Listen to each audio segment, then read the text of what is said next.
सनवाल जब पिया को किडनैप करके मूसा के पास नहीं पहुंचा, यही बात मूसा को जहर की तरह लगती है। उसे लगता है सनवाल उसके रास्ते की सबसे बड़ी दीवार बन गया है। जैसे ही मूसा को पता चलता है कि सनवाल असलम और उसके घरवालों को चुपचाप भाग जाने की तैयारी करा रहा है, उसका दिमाग घूम जाता है। मूसा फौरन अपने साए जैसे दोस्त निसार को कॉल करता है। आवाज़ में गुस्सा भरकर कहता है, निसार, आज रात पुलिस असलम के घर पहुंचना चाहिए। मैं उसे अपने रास्ते से हटाना चाहता हूं। निसार से ठीक है सेठ साहब कहकर फ़ोन रख देता है। रात के वक्त पुलिस असलम के घर पहुंचती है, लेकिन उनकी ज़रा भी उम्मीद नहीं होती कि वहां पहले से अलियार मौजूद होगा। अलियार पिया से मिलने आया होता है। जैसे ही पुलिस वारंट लेकर गेट पर आती है, पिया और असलम दोनों सख्त परेशान हो जाते हैं। ऑफिसर सीधे असलम के पास जाकर कहता है, हमें ऑर्डर मिला है आपको जाली प्रॉपर्टी के केस में गिरफ्तार करने का। अलियार तशवीश में फ़ौरन पुलिस ऑफिसर से पूछता है, किसने कहा है मेरे अंकल के खिलाफ? कौन सा केस? ऑफिसर सूखी सी आवाज़ में सिर्फ इतना कहता है, हमें जो ऑर्डर मिला है वो सेठ मूसा ने दिया है। पिया के पैरों तले ज़मीन निकल जाती है। वो पलटकर अलियार की तरफ दौड़ती है, उसका गिरेबान पकड़कर ज़ोर से झटका देती है। अली, तुम्हारे अब्बू ने ये सब किया है? जो आदमी मुझे किडनैप करवाना चाहता था वही मेरे अब्बू को गिरफ्तार करवा रहा है। तुम लोगों को शर्म नहीं आती? अलियार की आंखों में दर्द भर जाता है। वो बिल्कुल सुस्त होकर सिर्फ इतना कह पाता है, पिया, मुझे सब अभी पता चला है। मैं अपने अब्बू के खिलाफ जाने को तैयार हूँ, तुम बस मुझे एक बार।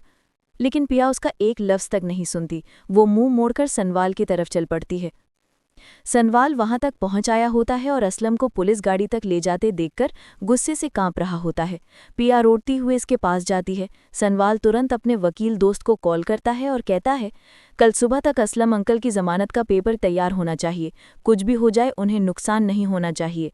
अगली सुबह पिया और सनवाल गाड़ी में बैठकर अदालत जा रहे होते हैं। पिया की आंखों से आंसू रुक ही नहीं रहे। सनवाल उसका हाथ पकड़कर कहता है, डर मत, अंकल को कुछ नहीं होगा। लेकिन उनकी गाड़ी को पीछे से एक बाइक फॉलो कर रही होती है। दो आदमी मौका मिलते ही सनवाल पर गोली चला देते हैं। गोली उसके बाजू को चीरकर निकल जाती है। पिया चीख पड़ती है। वो तुरंत एम्बुलेंस बुलाती है और सनवाल को अस्पताल ले जाती है। अस्पताल के बाहर पिया फुटपाथ पर बैठी दुआएं कर रही होती है, जब डॉक्टर आकर कहता है, गोली हाथ पर लगी थी, जिंदगी खतरे से बाहर है। पिया की सांसें ठीक हो जाती हैं।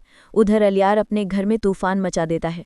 वो सीधा मूसा के सामने आकर चीखता है, अब्बू, आपने सनवाल को मारने की कोशिश की, आपने असलम अंकल को फंसाया, आप ये सब क्यों कर रहे हैं? मूसा बिना शर्म के कहता है, ये मेरी अमानत है, जिसे भी रोकना पड़े मैं रोकूंगा। ये बात सुनते ही अलियार का सब्र टूट जाता है। वो अपनी अम्मी को सारी हकीकत बताता है। अम्मी आंसुओं में डूब जाती हैं और कहती हैं, हम दोनों इस आदमी के साथ नहीं रह सकते।